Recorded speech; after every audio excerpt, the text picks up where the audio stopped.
this can all be edited. I'm going. Thank you, John. Oh, that's not true. That's all right. That's husband and wife stuff. Believe me, it always happens with computers. That's right. What happens if I put this light on? Also. No. Okay. Okay. Hey, hi, Kathy. This is fun.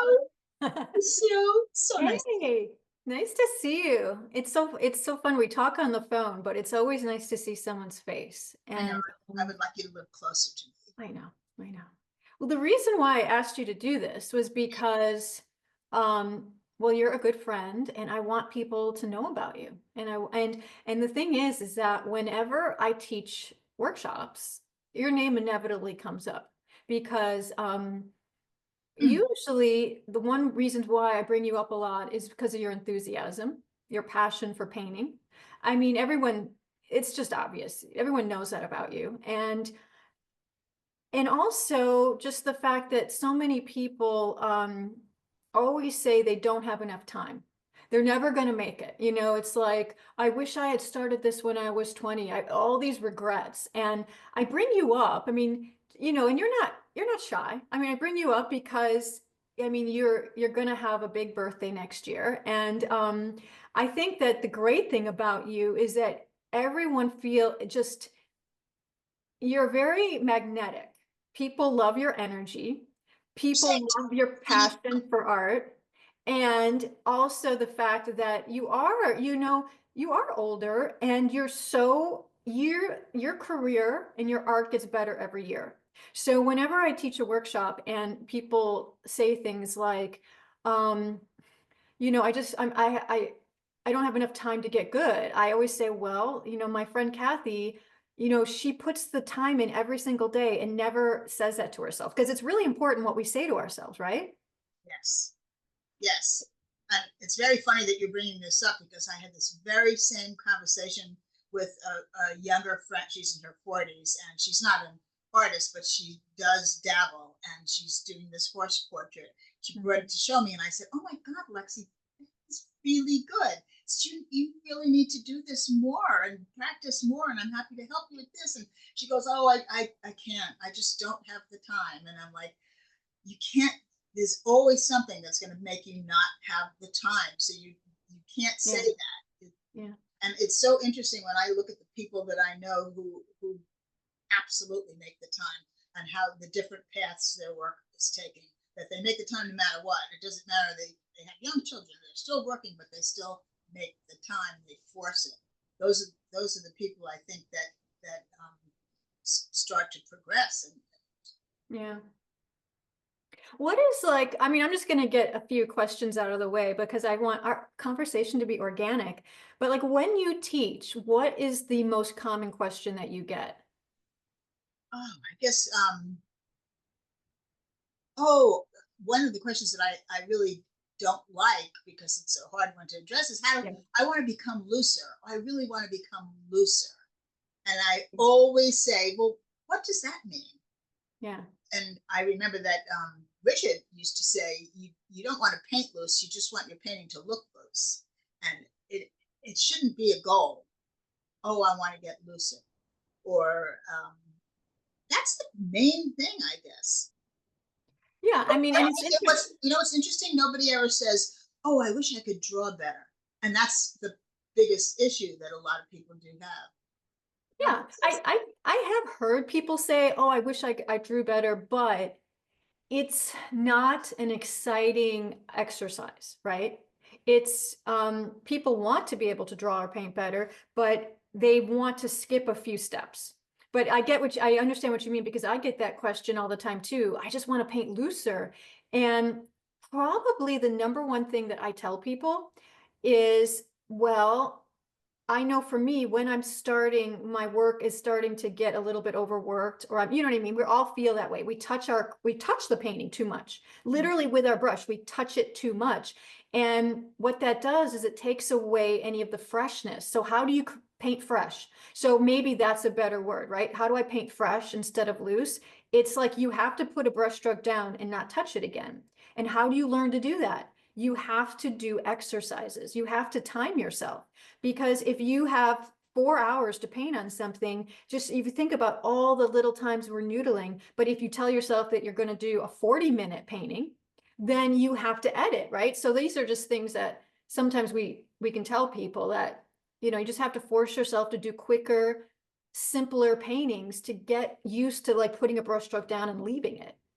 That's such an interesting thing because, and I agree that I think that would be a great exercise. But it actually just happened at Putney Painters the other day. One of my friends, her portrait, I was kind of right behind her, and it was so good. And I'm like, I won't say her name, Aunt Susie. God, that is so good. That is so beautiful. And then I went back to my own painting, and then I looked about 10 minutes later, and it wasn't good anymore. And we're good enough friends. No, we're good enough friends that I told her, when I saw Yeah. her yesterday, I said, Yeah. that was so fabulous at one point. I said, I don't know. She goes, I know, I know, I know.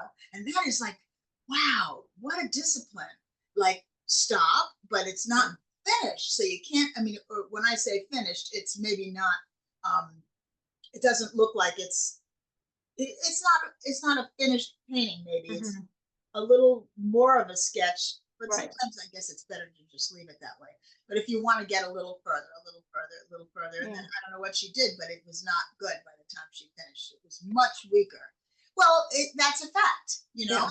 Well, it it happens to us all. happens to us So all. yeah, Absolutely. and it's a very sad thing, why and how it happens. And it can be, we can even be working on stuff in our own studio. And like one day we like it, and the next day we come in and we go, what happened? Was I like deluding myself yesterday? Did I fall asleep? Because like what happened?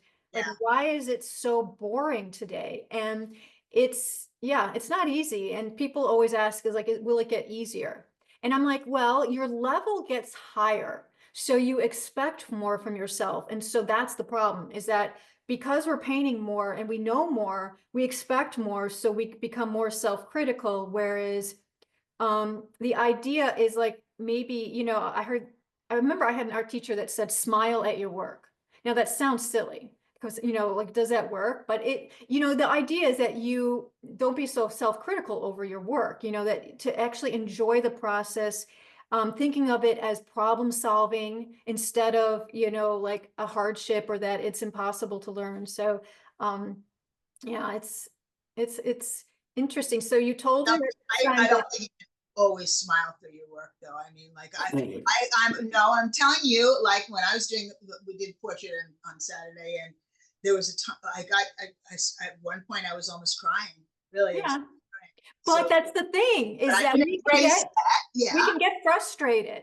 Totally. We can get frustrated, but then it's like becoming self-aware that you're getting frustrated and impatient and go, okay, settle down. All right, take a breath.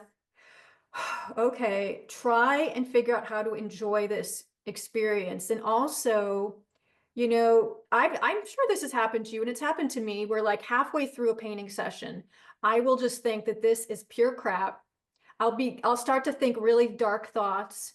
And then I will try and flip a switch, right? And then I'll go, okay, well, I still have an hour and a half or something. So I might as well not be miserable. I might as well just go, okay, let's just try and put down some pretty strokes just in and of themselves. Instead of trying to create a masterpiece, maybe I can create a really beautiful purple and just put it down. Okay, wow. Well, I can appreciate that color. I can appreciate that shape. And if I calm my anxiety and my nerves down, sometimes like after like a little bit, all of a sudden a stroke I'll put down will be like, oh, it's not going to be a disaster. yeah. I calmed myself down. So, and I changed my mind. So I'm sure that has happened to you. Of course it does, and I think that it's really good for newer painters to hear that it never changes. It never gets better. In fact, if it was so easy and it came out well, it would be so boring.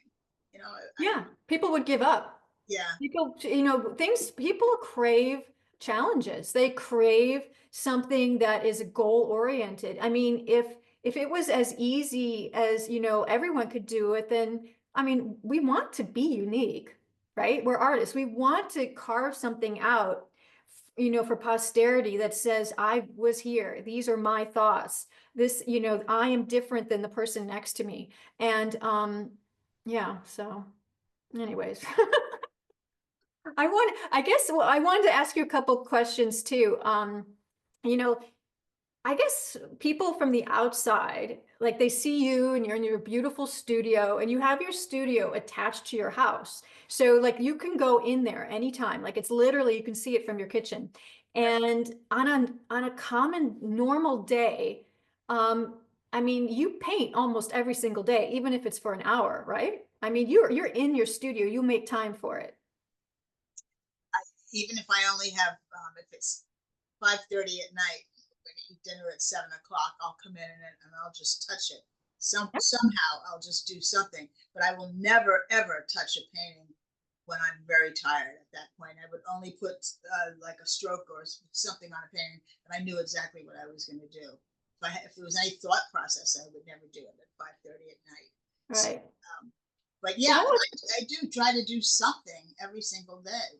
you do. And I think that's just something that I think a lot of people need to get into the habit of, because I know that it's easier now because I have my studio at home. But when I had to drive, Yeah, once I got home, say around 4:35 o'clock at night, my energy would just stop and I wouldn't do art in the evenings. And so I was always really impressed with you, and always a little bit jealous is the fact that your studio was just such the heart of your home. I mean, like, and I say this to people all the time, that if you want to be an artist, don't hide your artwork in the basement, your studio somewhere. Like, have it be where people have to walk around it. There's nothing that you need to compartmentalize. Like, your house shouldn't be a museum and then your art someplace else. And, when people come to your house, they literally usually walk in the door that goes right past their studio. my studio, right? Exactly. And so you can go in there for like 5 minutes whenever you want. And so I think that that's a great lesson for people, is not to hide it. And I also just remember sometimes, like I remember one vivid time when I was up staying with our friend Stephanie Birdsall, and I had just flown in, and you like were like, no, no, no, I'm gonna come over and paint. And I'm like, okay, I mean, I am pretty tired. I just flew in and everything, but you're like, no, I'm gonna come over and paint. And so you literally packed up all your stuff, which must have taken 20 minutes or more, drove over to Stephanie's, lugged all your stuff up to her Who studio. lives And 5 minutes away, so that's well, okay. but still, and then I was exhausted, and I had been doing so much that I couldn't even paint. And literally, like you said, it was like 4:35 o'clock, and you're like, okay, and you started to paint, like, because you just needed to paint, even if it was just for 1 hour. Then you packed everything up, you had a glass of wine, and went home. And I was like, that is a lesson that, You it's remembering like, this, right? Sure, you remembering this I story? totally This remembering is this a right, because fantasy, right? I felt so lazy. I felt like, I remember just sitting there and going, yeah, no, I don't have the energy. And I remember just watching you. And this is just an ongoing thing. It's just, that was just one story, because you will want to paint whenever. I've seen you paint on cliffs where the winds are so strong that no matter what, you'll just paint, holding on to your pochade box. And I think, to me, that sounds horrible. Like, it's tragic. Love that you're making me sound like a goddess. So keep But you going are. I mean, because you're that's why Scott loves painting with you so much, because you two will just go out there in the elements and freeze. And I'm a baby. I'm a princess. I want to be warm. I want to be fed. I want to be comfortable. And I'll like video you guys for 5 minutes, but then I'll go back in the car, or I'll go back in the house or whatever. But it's something that is endearing. And I want to put that out there in the world, because you're just so obsessed with art. And one thing I've also really impressed with you is that no matter what, you just love showing your work to people. You love it. It's your create. sounds No, shush, you do. And so, I mean, you just want, you want to show people, because you're so happy doing it. It's kind of like your love language. You're like, you want to show people what you do, and you're very, a lot of people are, I guess maybe too self-critical, but I think that's how you grow. I think that if you, Yourself. Wait, I don't understand this technology. So when I talk, you can't hear me. I think I know I why you don't like know, to. I don't know Oh if my it's God. I I know don't why know you if love. it's the internet, but maybe if I just keep talking, you just can't talk. But I know why you like. I know why you like doing this now because you just get to talk and talk, and I can't. I don't know when I'm talking or whether you can hear me. if I see your mouth moving, I will try and stop talking. I'm going to start raising my hand Okay. because I don't. Because first of all, I am extremely self-critical, and I don't. That sounds like I'm bragging or conceited that I No, want to show my work to everybody. it's not. Look at It's me! Look not. at me! I'm not. I don't think I do that. You totally do that. But Oh no, I I think don't. the reason why I know you do that is because I am not like that. And so when I see you do it, it's a part of you that I wish I was more like. So that's why I noticed that. I think you blowing it up in your head. No, I think it's a good quality. And the reason why I'm saying that is because a lot of people are perfectionists. They don't want to show their work unless it's perfect. They don't want to start something unless it's perfect. My nose is scratching. There's all these reasons to not start to do something. And you jump right in. Like you're not going to stop yourself from going and having a great adventure and paint. You don't have a lot of fear within you. And I remember asking you questions like, are you ever afraid of stuff? And you're like, you just don't live in fear. You don't live in fear. You don't. You told me the only thing that, see, if I keep talking, you can't talk. You said, I remember asking you this. The only thing that you are afraid of is, just like, if something happened to your family. But in your art, in putting yourself out there and painting, you don't have fear, is what I'm saying. Okay, that's different because I'm afraid of that. I was about to say, how long have we been friends and you don't know that I'm afraid of everything? Okay, you're afraid that your cats are going to get lost. I'm talking about art. Oh, okay. I don't even know where my cats are right now. I purposely kept them in so that No, they. I hope we see them. So. No, I wanted people Anyway, you also know, to you're see right your because you know personality. what? But you know what? I used to tell the story all the time because I played the piano too, and I went to jazz camp for 7 years, and that I think that made me realize I was so scared as a student because of all these incredible musicians that I was with. I would cry in my room at night, and I cried in the bathroom, and I was so scared to. I would shake when I had to play because I was like, oh, I feel so. So I totally understand that when a new artist is like that, and I want to just tell them it's like everybody has to be that way when they're learning something, and if you Yeah. don't let yourself go through that, you'll never learn anything. But Yeah. I understand that horrible fear, but no, I've never had it with art for some reason. I don't know why. I think it's just because the whole process is like agony and joy and agony and joy, and it's all of it. It's like it takes up so much space in your head that there's no time to worry about somebody else looking at it. Yeah, exactly. And nobody cares. Nobody, we all think that everybody's judging us, but I mean, that was a huge part of my early, I really think I would have gotten better faster if I wasn't so extremely had this shame, like I'm not good enough, right? I used to hide my work during breaks. I never asked for critiques because I think I was almost even too scared to hear what the critique would be. I just couldn't hear it. Like my soul couldn't hear it. I knew it was so bad that I didn't even want to open myself up to it. And it took a long time to be able to like literally stand next to my work now. So but I've gotten better, but I Oh, look wanted, at you now! Look at you! well, I think a lot of it is getting older, but like you said, I think a lot of it is just realizing that what other people think of my work or me, it's like, it's all just I know, a spiritual thing, but we just evolve. We evolve, we mature. We realize that it's not anything that should stop us from following our passion, for sure. That's Um, so, okay, another question is, do you ever get students? Now, I get this all the time, and it's such a hard thing to answer. Um, how much, how do you price your work? Do you ever get people asking you that? do. And are you asking me for the answer or for what I tell them? Yeah, what do you tell them? Um, well, of course, it depends on what level and depends on what venue they're talking about. If they're now putting their work into a gallery, I think you, well, I don't do anything like this crazy things with square inches and stuff like that. Mhm.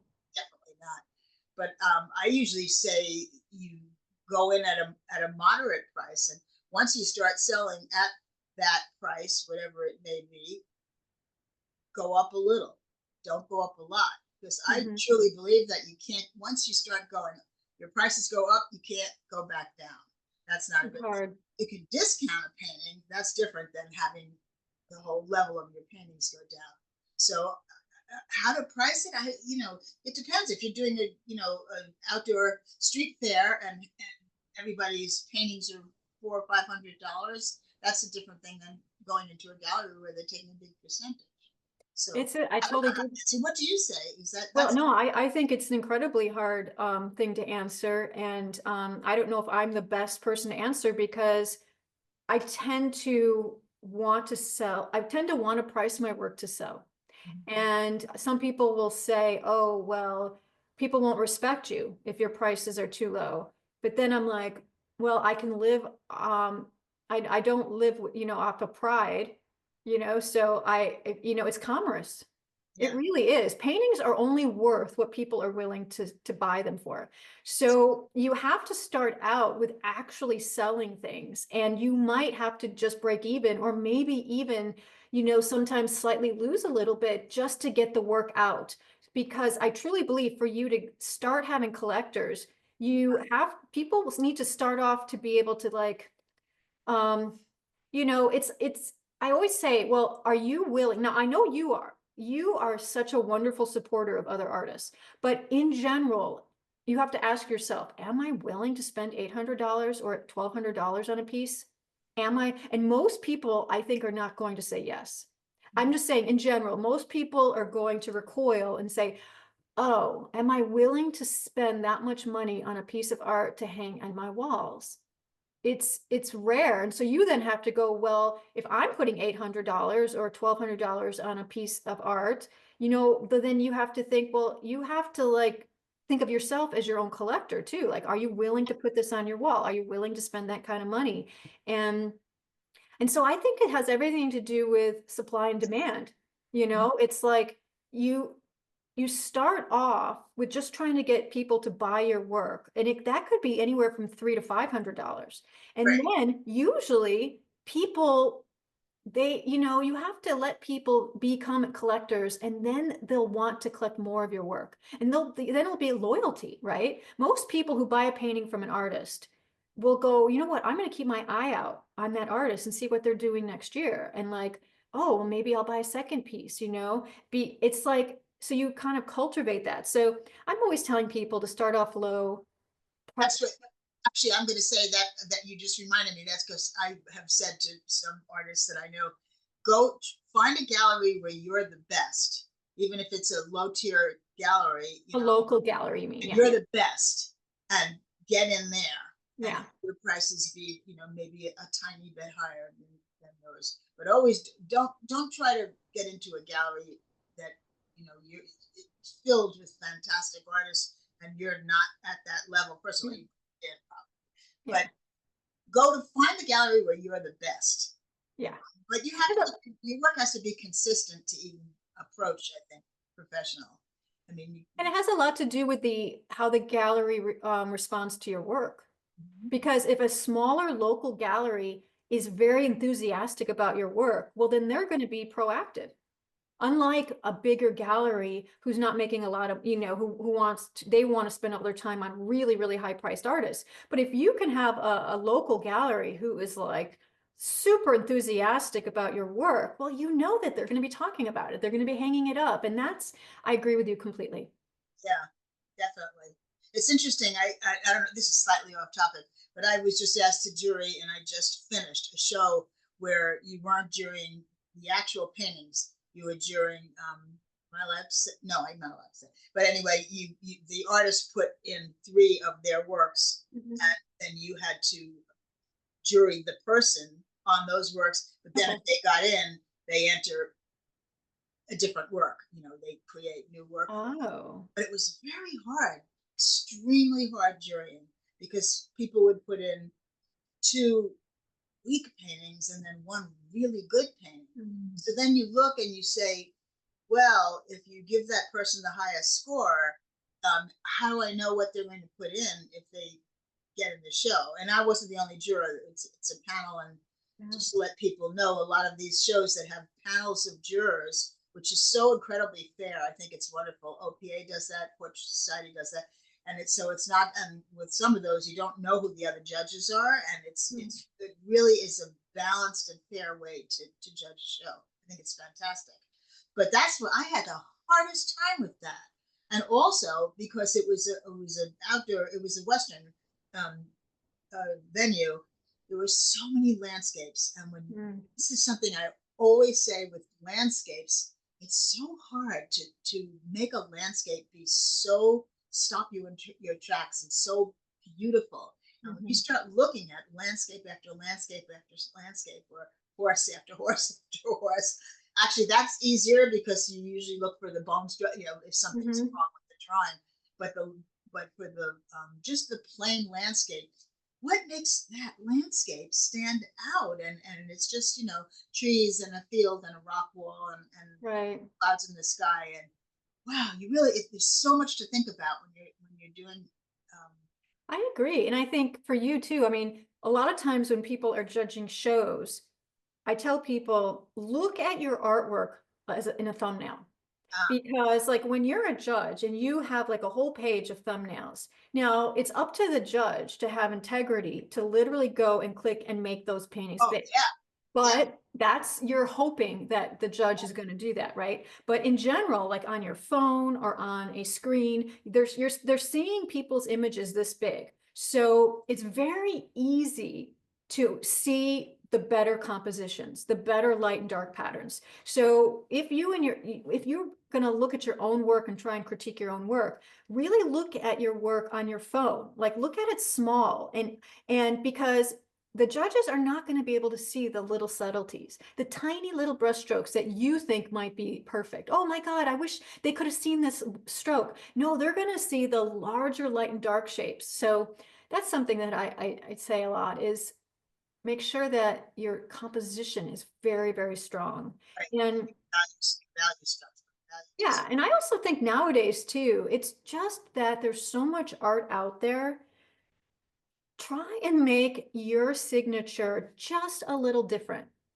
I mean, you want someone to look at those paintings and not even have to look at your signature. yeah, Like people know, like, yeah, that's a Kathy Anderson, right? That's that person because you have a certain way of edges or certain way of colors or the way you like to compose flowers. And that's how you want people to see your work. You want to know. That's why we when we look at people's work that's unique, we go, whoa, isn't that cool? Like they're painting the same mountain or the same skies. right. But how would you teach that, or how would you tell someone to strive for that? I don't believe it's something you can strive for.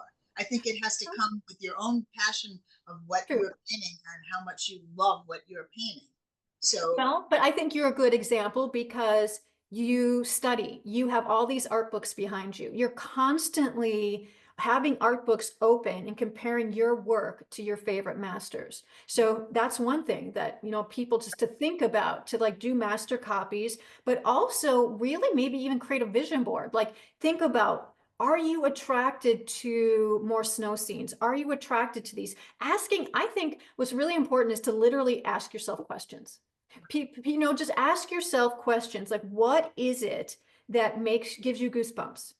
Like to really look at a whole bunch of work and like pick ones out that make your heart like move a little faster, and then start to analyze those. Like, is it color harmonies? Is it, the actual subject matter? Is it technique? But then it will start to narrow down. And I do think possibly trying to do master copies from some of these will start to like impregnate you in your hand-eye coordination is like, oh, I actually like doing it this way. Or I like, not just for me, I try to suggest to people maybe one of the very first things that you can do is just change a color harmony. If you're always choosing ultramarine blue and, transparent oxide red and, yellow ochre or whatever, if you're choosing these three colors every time, well, just don't choose those three colors. Choose Yeah, a yeah, different blue, choose a different red, because that will just, no matter what, force you, even if it's you're painting the same mountain. right. So I think just switching up some of the colors that you use and don't even have them on your palette would help. That's such a great idea. But getting back to what you said a second ago, that's so funny. Every single time I teach a workshop, I always write to the students beforehand to ask them, like, what is it that you really want to focus on so that I can figure it out before they get there in case I don't have the answer. But one of the things I say is what you just said is that go through your art books and really recognize what are you attracted to? What is the Yeah. thing that gets you excited? And that's what you wanted to bring into your Yeah. own work. That's the best. Yeah. I say the same thing. See Well, and that? I think also, there's a lot of artists out there that are excited about a lot of things. Mhm. And you and I too, like I would love to paint more flowers. I know you would love to paint more portraits. And it's not saying that we shouldn't do that, but there has to be diligence in one path. Meaning that if you spread yourself too thin, you're going to be kind of mediocre at a lot of things. But you chose a flower path, I chose a portrait path, which means that I have to stick, in the early years especially, you have to stick to something to get better. You can't like constantly be switching up materials and switching up subject matters and switching up like techniques. You have to hone something, and I think that's what I think a lot of times people maybe they don't or they don't I don't know. Do you think it has to do with like attention span? Because you profess to say that you have a low attention span, but I could also say when you pick up a brush, you're willing to paint for 8 hours straight. So you That's the only obviously, time. That's the only time I yeah, don't have. But yeah, I totally agree with you. But I remember, I think it's Mark Taylor teaches something where I believe he says if you do something, I might be saying exactly the opposite now that I think of what he said, but it's something about if you do something 1,000 times, you're not necessarily going to get better because you could be still doing it wrong right, 1,000 right. times. So I can't remember which one he says, but I believe that if you have to then It's the intention, research and figure out why it's never getting any better. Yeah, right? I think I missed the point of what I was. Well, no, I think we get what you mean. It's like, and I've seen people. I remember when Scott and I were at the Palette and Chisel early on in my 20s, and there were artists there that literally went every day. And they had been going there for maybe some 10 years or more. Now, maybe that was just their meditation or their outlet, from a stressful life, but their work never got better. Their work looked exactly the same every single day. I find that so fascinating because it's come up recently, and I've been saying it, and I don't. How is that? How is that possible? How do you? I So mean, how? I think it's very common. Well, you have to be willing to get critique. First of all, you have to be willing to ask for critique. Some people are too stubborn or too prideful or scared. There's all these reasons of why you don't want to put yourself out there to actually, kind of get information to change because maybe I don't know. I think it has a personality trait, and I also think that I know people who are the extreme version, the opposite, meaning they are hyper perfectionists, which then there's roadblocks everywhere. It's like there's always bumps in the road because there are reasons to stop. momentum because, oh well, it's not perfect.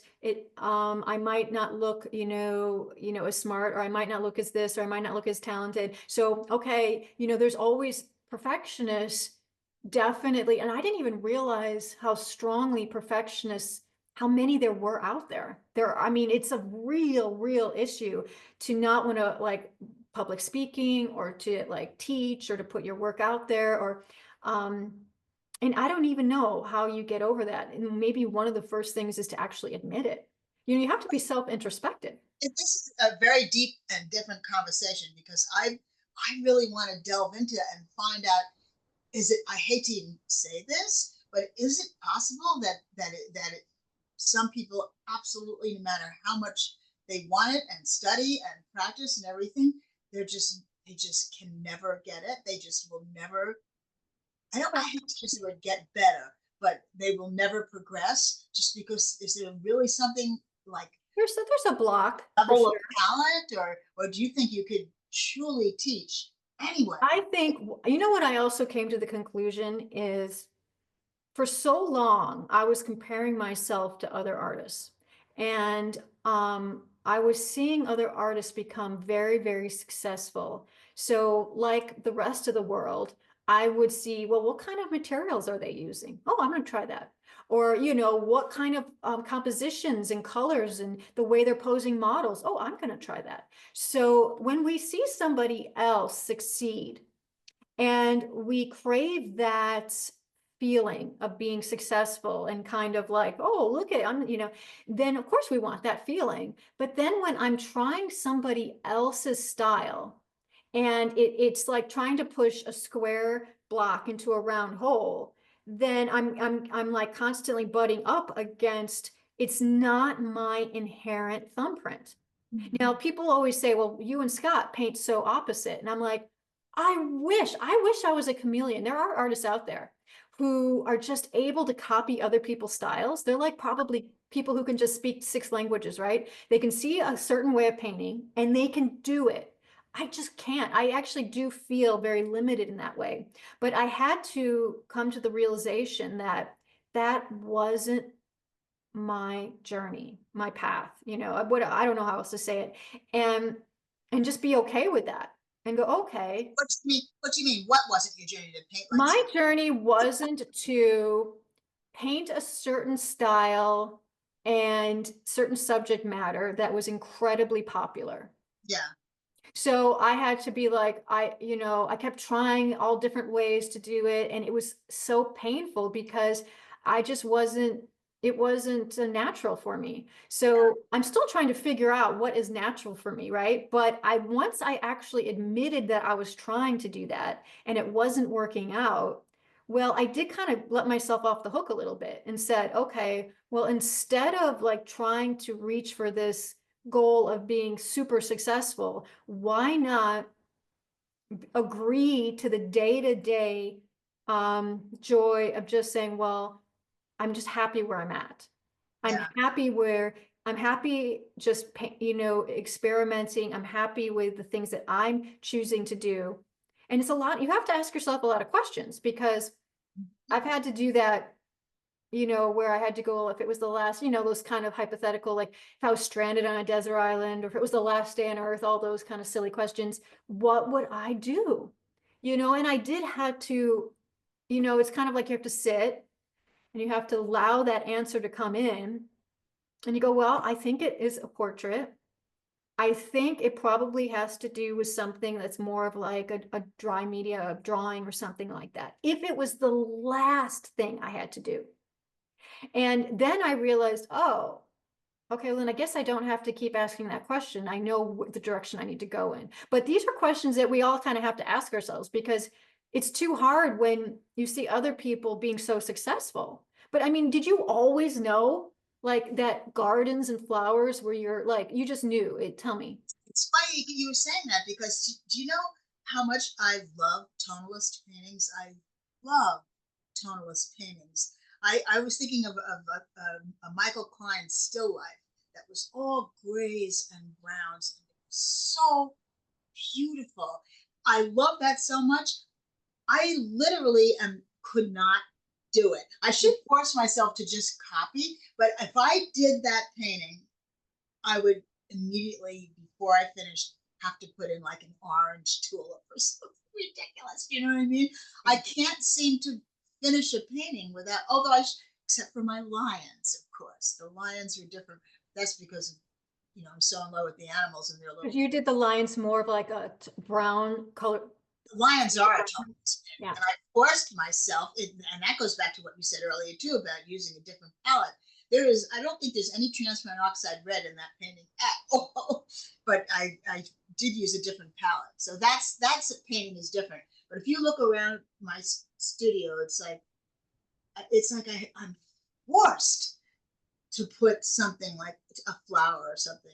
Just like Nancy, our friend Nancy Guzik, she literally, I don't think can do a painting without putting a little face in or something, a person. I mean, that's not true. She does still lifes, of course, too, but she just, could never go out in the landscape and paint a landscape without putting a person in. Yeah. But it's true. But I mean, you can love something else. Like I said, I love toneless paintings. I love Yeah. innocence. You know, And me too. It's just fascinating. It's a lot of just as artists, we're trying to. and I love Scott's work so much. And could I ever put paint down the way he does? Me neither, though. That's the same thing. It's like me neither. And so many of the people who take classes with us or follow us, they all say that, Scott, they are inspired by Scott. And I go, I mean, I'm also inspired by Scott, but there's just also, it's just not inherent in me to Yeah, like paint that thick. no, And me, yeah. yeah. So yeah, it's just so funny. So I wanted to talk a little bit about, so you teach workshops and I'm going to screen share a little bit because let's go to your website. I want to show your website. So your website is Kathy Anderson Studio. And here you can see archives. Oh, we can see some current work. And oh, these are the different places where you sell. So Ballard Fine Art, Turner Fine Art, Westwind, Horton Hayes, Illume Gallery, Legacy, and Susan Powell. So, and you probably are in other shows here and there, but these are like the main galleries that you show Right. at. Cool. And then let's go back and let's look at workshops because I think one of the things that I know, and I know that people who've taken workshops from you, is that they're going to have a good time.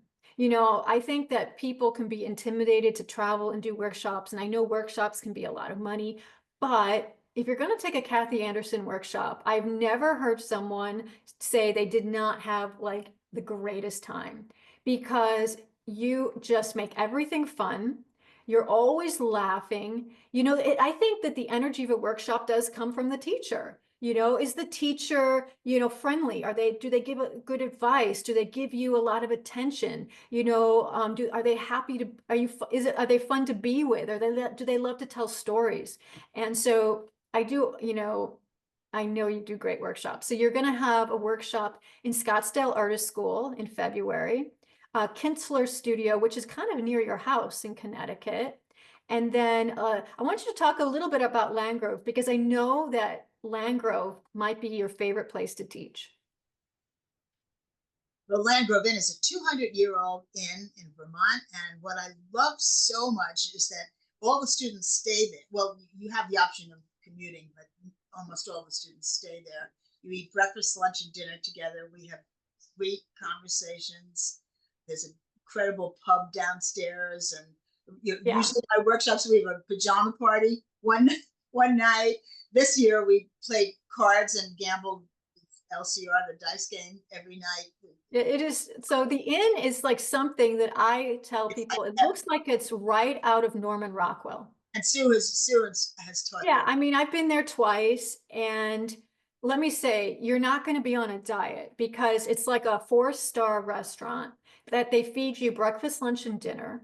And you stay in these charming rooms. You literally feel it's in the countryside of Vermont. So anybody who has never been to Vermont, this is a wonderful place to experience pure Vermont, right? And they're known for their dining. So it's like, I remember you'll even go there for dinner when you're not even teaching. So And and they've started to do, they have this barn, this great barn, but also they have landscape classes. And so you guys can go here and see who else is teaching. And they always have really good teachers there. So I just know that a lot of times one of the things that you tell people is that Landgrove is one of your favorite places to teach. And you're also going to be teaching at the booth, which is in Georgia, and that's next October. So just in case anybody wants to like study with you. And I also wanted to take a look at your Instagram. So your Instagram is Kathy Anderson Studio. And I wanted to let people know that you were hacked. So, but about a year and a half ago, you had a really wonderful Instagram and tons more followers. And, just somebody hacked your account and you had to start over again. So, I It, mean, it was actually going on 3 years, believe it or oh, not. is it? Lost 23,000 followers. And it's Oh, interesting. I don't know, I'm at around 8,000 or 8,500. It goes up very slow. I don't know how you get them back. I guess it was a fluke. yeah. No, it's difficult since we all live so, us as self-employed artists, we there's a lot of pressure on us, but we also have a lot more control. And the thing is that we do need social media. Now, do we wish that we could just hire somebody to do it? Yep. But we at least have the ability to promote our classes, and to introduce people to our work. And I always think of it as like a living book, because people will know what you're doing immediately. You don't have to wait to have it be put in a magazine. This is a gorgeous painting. Where did you do this painting? Tell us a little bit about it. At the Landgrove Inn workshop, and there's a lovely woman who's a landscape architect, and she lets our whole class come over. One day during the workshop, we do a plein air. She has chickens, and her gardens are like, they're not like formal landscaped, mulch around each plant. They're just wild, these gorgeous gardens. Oh my God, we paint there almost every year. And Yeah. actually, this past year, I did my first Land Grove workshop that was completely indoors because it was at the end of October because of my show. I couldn't go in September. But I'm just like so amazed that you're getting all this stuff up on the screen. My website, It's Instagram. called screen share. Oh, look, I wanted to show this. This is cute. Oh, So, oh, look. so this is me and Kathy and Stephanie Birdsall and Nancy Guzik, and we were staying at the National Arts Club just a couple months ago in October Oh, 2024, and you were having an extremely important show. So not only did you have an incredibly successful one-woman show, you also pretty much brought, maybe, I'm not joking, 40 to 50 people from out of town just came in just for your opening. And you had worked on it for, oh, this is your line painting. You worked on it for a year or more yeah. because, and you had seasons. You had winter, spring, summer, and then you had this one because you had gone to Africa. And it was just amazing because you were so dedicated to, oh, and look,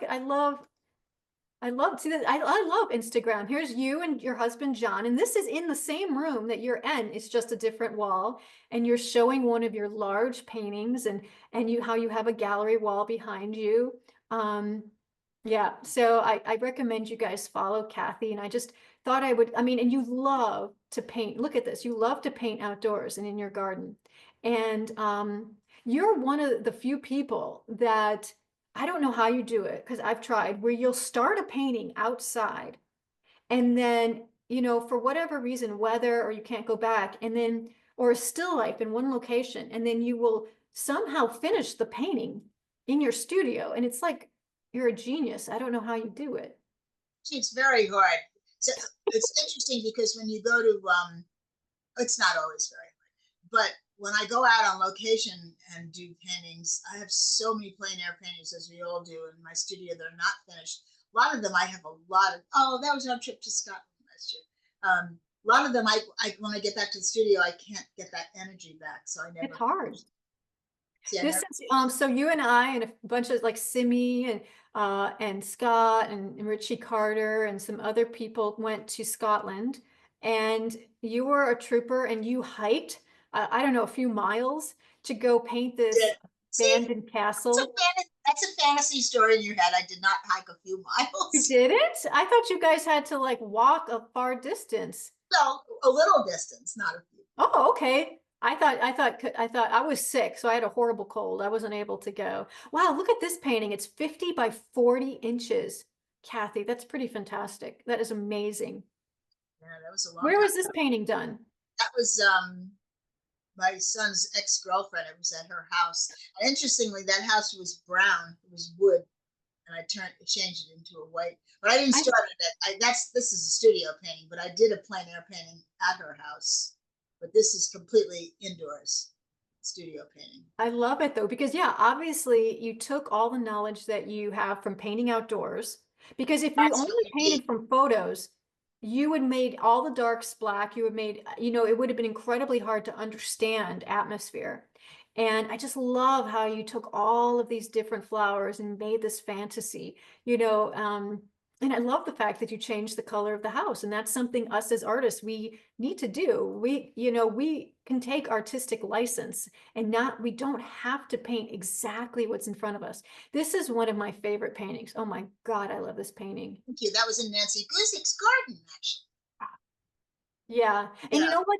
You are getting like, and it's not an insult but there is something I don't, and I mean, we can see like sometimes you'll just post a painting that will just make my jaw drop. And I'm just like, how did she do that? How did she know to do that? And I think it's just the fact that you paint so much that your muscle memory, your eye-hand coordination, understanding colors outdoors, that it just inevitably, you just get better. And also the fact that you are studying other painters and you are comparing your work, and you ask people for advice, but it's putting in the hard work and really It's analyzing. also that you stress it so much of paint from life, paint from life, paint from life. I think, like you just said, Sue, it's the only way you can successfully paint. Oh my God, go back to my face there. Those two photos have to be deleted right now. Isn't that funny? I mean, I know we all just look crazy. We all look crazy.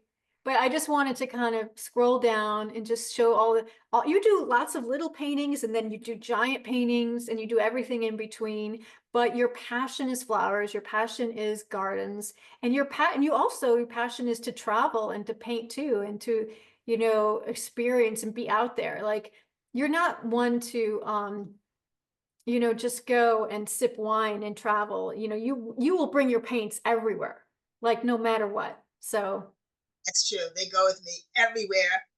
I We went to Vermont last weekend, and I packed. I knew I was never. We were doing Christmas shopping. We had to get our tree up. But I knew I wasn't going to paint. But gosh darn it, just I in case, right? brought the whole What if you got snowed in and you had to, right?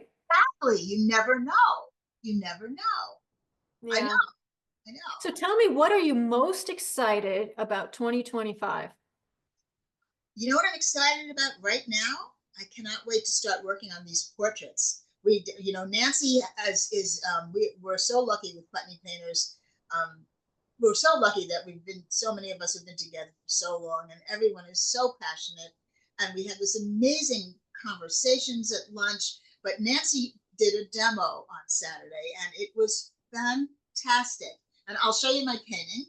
Is that all right? Sure, of course.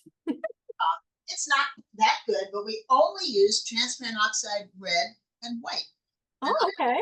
which is, Here, tilt it forward. Oh, okay, that's better. Yeah. yeah. Nice. So I see the chin is the problem. Yeah, I see problems with it.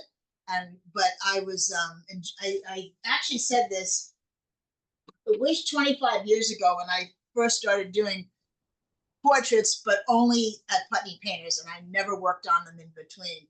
But I wish I had started with only a limited palette, like 3 colors, because that's all I do now. Whenever we do a model, like we're doing a model tomorrow at Peggy Kinsler's house again, Oh, nice. every time I do a model now, I only use a limited palette.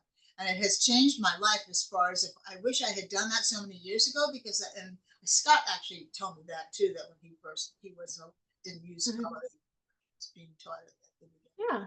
that you learn your drawing, and you get your fundamentals of your drawing and structure and I form think without worrying people about. Yeah, I think people have a perception that they need more colors than they do for a portrait. Ah, I mean, if you study Richard Schmid or if you study Sargent, they were very limited. They're very simple. You know, there wasn't a lot of halftones. There wasn't a lot of like temperature changes. So it's like I don't know. I think people need to realize that when they're so like like I don't know, obsessed with like all these colors and what, which color should they use and what is the best shadow color and this or that. And it's really not like that. It's how do you say just what you need to say with less? And it really is all about like value and just, how to just capture that feature with less. And when I first started painting with the Putney Painters, and when I very first started, and Richard looked at my palette and he goes, "Why do you have so many colors there?" He said, "Get rid of that, get rid of that." So I took so many colors off my palette. Of course, many of them have worked their way back on, but painting mostly flowers as I right, do, of course, I can't resist. But as far as when doing the portrait. And I am actually going to work on. I want to start painting for the Portrait Society. and don't you have a big show too next year? Oh, that's not a big show compared to what I just did. I think it's pretty big. Big birthday. We're having a birthday. Actually, the whole world is invited. Good. The whole world. Yeah, Daniel Keys and I are having a birthday party. Um, But where is it going to be? Salmagundi Club, In and New we York are going to City. have in New York City, and we are going to have an art show with it, but it's in the park. If anybody's ever been there, it's going to be in the parlors as you walk in the door on the right. So it's not going to be a giant show, but we haven't really talked about. But yeah, we're going to have. But no, it's important. I mean, it's like you have to like buy invitations and advertising and you Oh, have to book it's the huge. space. And I could teach a whole workshop on how to have a solo show because I'm really, really organized. People don't realize that about me, but Sue knows it. I am so organized, pencil and paper, not computer. And I love making my little charts and my little check marks. And it's, you have to put on a huge show like that. I could really give so much advice on that, really. and that's something that like maybe in the future you could do an online thing or something, or even maybe one of the workshops you have coming up where you could set aside an evening or whatever where people can, because I do think people want to know about that, but you worked so hard and you put so much money up front, with frames, with just renting the place, all of this stuff that just added up. And you didn't know if you were going to make money back, but it was important to you because you wanted to have this goal where you could see your paintings up on a wall in an important place and really be proud of yourself and to see, like all these different ideas and yeah, I mean, but being You a know what? That is so true, though. Obviously, I wanted to make enough money to pay well, for the sure, show. I wanted to make some money, but it really wasn't the sure, main goal. I just wanted to be, and it's so. Oh, here's like a little tiny thing, like like a friend will come over, when I was starting to work on the show, and say, like, we have so many paintings in this studio. You could just pull a show off, like no problem. Because if you came to my studio, I mean, I guess if I knew how to take the camera off here, I could maybe I could call John. But my answer was, are you kidding? This show is so important to me, and it is going to be the best work that I could possibly do. There's no way I'm going to be pulling paintings out of the rack. If I did some, I would say I think I had 46 paintings. 3 were not for sale. All the cat paintings that were in our kids' collections, and the rest, I think I counted, I think like 35 or 36 were all brand new paintings. And then the other ones were plein air paintings that I knew were really strong, and those I finished. But there's no way I wouldn't take the best of the best of the best. right. That just pull painting off the rack and say, well, oh, I need 4 more paints. But you only paint what you are excited about and what you're obsessed about. And Oh, one yeah. thing I want to tell people is that if you are passionate about it, it will show in your work. because sometimes people will say, what should I paint? Or how do I make a living? Or, what they're always like searching for, just like I was saying earlier, like seeing what other people do and go, okay, well, that person paints skull and bones, so I'm going to paint skull and bones.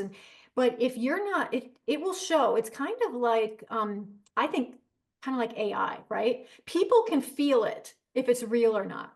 And so when people saw your show, they saw somebody, your life, your whole, it's like it was a diary of your travels and your, joys and what you're really enthusiastic about. And so, and like you said, you put it out there not knowing what it was going to be like. So sometimes as artists, we have to like not know, walk through that door. You paint because you have to. You paint because there's not a backup plan. And and sometimes things really work out and sometimes they don't, but you can't like, don't, oh, it all evens out in the end, I'm saying. There's ups and there's downs, but you just got to paint because you are excited about it. And now the show that you're going to have next year at the Salmon Gundy Club, is it going to be a theme? Are you and Daniel going to be like collaborating about? Honestly, have not thought about it at all because I was kind of like, Yeah, you just got over your last one. Yeah. yeah, I have to regroup my head into it. But after putting on this show, it's like so simple to me to do that because I'm Yeah. thinking maybe I'll have 10 paintings. We'll each have 10 paintings, maybe. Yeah. I haven't even gone there to count and look. I mean, those rooms are maybe bigger than I think, Mhm. than I remember.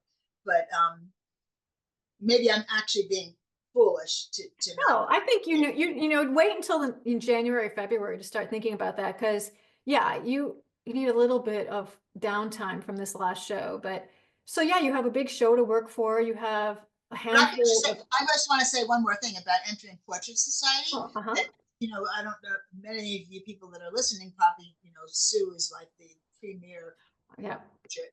I think you are the most incredible portrait thank you. person, not portrait, person painting with the passion that you have in your all of your work. You know how much I love it. Thank But you.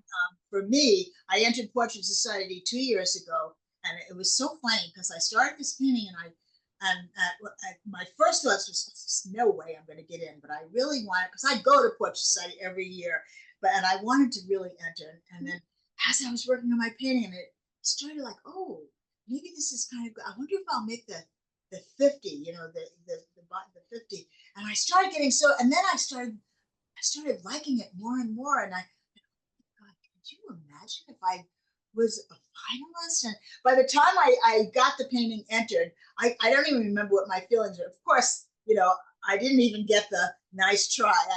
Because I got nothing.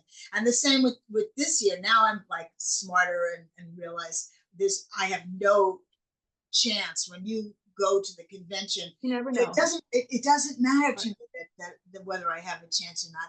But to me, it's like such a goal for me to enter again, to actually work on a portrait and I have one in my head that I'm very, very excited about working on. Good. So I unfortunately, agree with you. I think competitions are a reason to strive for excellence. yes, yes, And it's like, I believe me, you and I both know extremely talented, successful people who have not gotten in, not even gotten in the top 100. So yeah, you realize that it's can be weird and you're like, wait, I don't get it. But it all equals out. And also, so you can't take things personally. That's right, the thing. When you enter competitions, it's so easy to go, well, you just didn't get in here or there, but it's a reason to work towards something. It's a reason to be ambitious. yes, yes, that's right. Yeah. Oh, because right. I mean, we do art. We would do art even if we were millionaires, right? It's not that we would Oh, give up art. It's just we like these little reasons to have goals to yeah, look forward to and to say, okay, well, what can I do that could be so good that could be in that? Now, right, like you could sell a painting or not sell a painting. It doesn't change the painting being an excellent painting. It really is more important because we all know master painters from the past. If we'd see paintings and be like that person like either never sold anything in their life or certain paintings were like even criticized, yet those paintings we love. We go, how can that have happened 100 years ago? So, 100 years from now, it won't even matter. You just know that your artwork is going to stand the test of time because you put so much love into it. And I know that people see that. And I guess I just, I wanted people, I think it's more important for people to see personality, because I think you have a great personality. And I think that I joke, but sometimes like when I hang out with you at shows or conventions, I say, I love being the friend of the popular person. I love it, because I was never that person in life, right? And so It's never that. I was never in school, in high school, and everything. I was not a popular person. isn't that, well, I don't know what happened, but somehow you have become the mascot or the popular person Oh my where God! everybody wants to have dinner with you, everybody wants to hang out, Oh, they and you're being like torn this way and that way. And I just love the fact that I just get to stand next to you and I'm like, can you, some of your energy rub off on me? Would you Because, stop it? okay, Stop! because it's more important the energy you bring to your work, the energy you bring to a class, the energy you bring to anything than anything else in the world, how you make people feel. And um, you make people excited to be around you, because you're fun. So, You are. And so, anyways, I think that's it. Like, I just wanted people, especially for the future, because it's like sometimes when artists are interviewed, don't you agree? Sometimes the interviews can be kind of serious. I mean, there's just, you're trying to put your best foot forward and you're trying to, give good advice. But in general, when you're talking with a friend, you're laughing and you're being sarcastic and you're, this and that. And you realize that those are that's what I think is more important for people to see, kind of like you laugh. And can I go find Paco? yes, go find Paco. Let me see. I made him stay in so I can find him. I know I'll Yes. never find Daisy. I know that kitties are your favorite thing on earth. Me too. My fur babies are super important to me. It's Daisy. Oh, do you have favorites? No, of course not. Parents don't have favorites of children. Oh my gosh, she looks so Oh, it's Daisy. Daisy's a girl. She looks so cuddly. Hi, Daisy. Hi, sweetie. Does your mom squeeze you too hard? Transparent, her transparent oxide red nose. Oh, does she scare you so that you feel like you have to go limp so that she Oh, sweetie. And I love how you travel with your cats. Like you don't go anywhere without them. Like you take them in your car to Vermont. Well, I mean, you go to Europe without your cats, but like if you're going to Vermont where you have a place, you Oh take them. God, they come with us all the time, and they're so cute. Going to Vermont. I don't know where Paco is. He's If really. you had to choose between your cats or your sons, come on. Who loves you more? Who shows you love more? Paco or Daisy? No, Daisy's just a cat.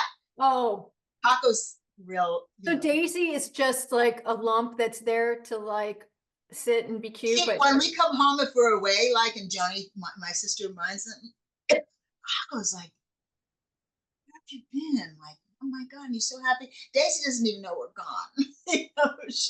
She's just a cat. She's loving, and she's the sweetest little girl.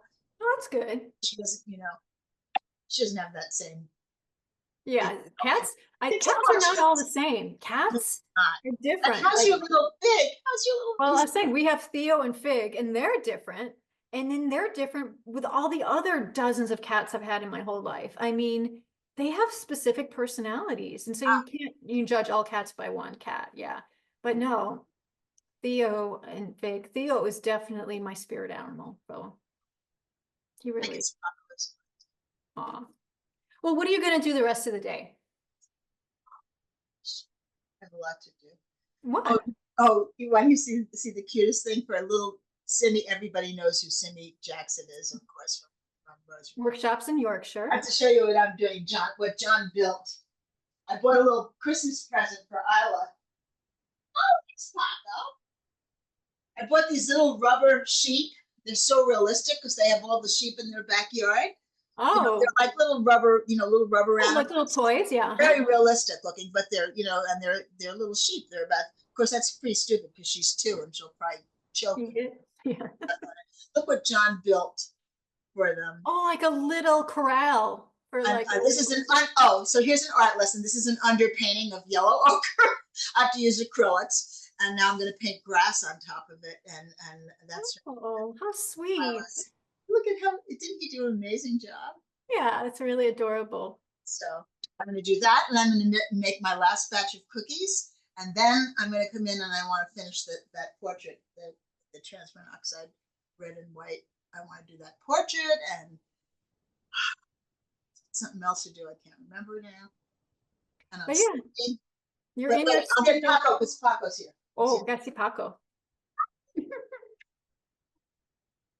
He's growling at me a little bit. Oh, Paco, let your mommy. Oh, I love his white tummy and his white paws and feet. Don't you hate it when cats look at the ground? I know my Fig, he acts like a little boy. Whenever I pick him up, he was always like this. I So, know. with his head like kind of far away from me. He's putting it down. Look, look. Hi, Paco. Your mommy loves you. Mm.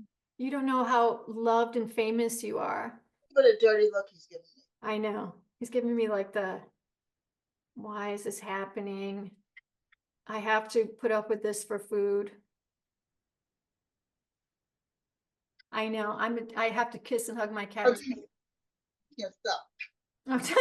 I never forget when you and I were it's Dave Santiamas' house. Do you remember that? And he had a Oh, they had cat. cats, yeah. They had a cat, and I kept attacking and kissing the cat. And I remember saying to you, "You're probably going to edit. You better edit this part out." I remember saying to you, "What is wrong with you? Why aren't you touching this cat and kissing this cat and everything?" And you're like, "Why would I want to do that? I kiss my own cats. I don't want somebody else's cat. I don't want to kiss." Well, Dave's cat was a fine cat, but fine cat. but it wasn't like a fluffy, cuddly, just like, it wasn't a cat that So deserved you only kiss cats that have certain personality and appearance traits. Is that the story? Well, I kiss cats that are super affectionate. Uh-huh. Yeah. And I think you probably attacked his cat. He probably didn't come up to you. So I think that's the energy. So my energy, is like, yeah, if a cat is like really sweet and like looks up at me and it's just like, hello, I'll be like, yes, okay, I'm a cat person. But if a cat's just sitting there and kind of like minding its own business and doesn't even like slight, Grabbing like it. flirt, yeah, I don't. It depends. Yeah, I might be a little bit of a snooty puss about cats. Like maybe the kitty has to be. No. Okay, Cool. I'm hungry. Yeah, hungry? Okay. Well, I just wanted to talk. I wanted to show people your work. I talk about you all the time, and I hope people follow you. I'll put a link to your Instagram and website in the description. And Talk about you all the time too. aw, Do yeah. And so we're going to see each other in Tucson. in Tucson, yeah. So So Kathy is teaching in Scottsdale, but it just happened to be the same time that Scott and I are going out to Tucson for that show, Medicine Man. And I just happened to say, hey, if you want, come down and come to the opening night with us. And so it's only like what, an hour and a half away? 2 hours. Was it really 2 hours? Oh, okay. Well, yeah, it'll be fun. I used to do it all the time anyway because I would go down there to a nursery that our friend Stephanie Birdsall turned me on to because she used to live there. It's amazing. So Kathy flies into Phoenix, rents a car, drives 2 hours to go to a flower kind of store or garden center, and then goes back up to Scottsdale. So you really go out of your way for your students. That's just something else that most teachers won't do because you want the best. You want people to not just buy, have to paint stuff that's at the local grocery store. Oh yeah, no, it helps me because the Yeah. I get from but yeah, but this time I get to see you and sleep. Yeah, it'll be fun. In bed one of your picks.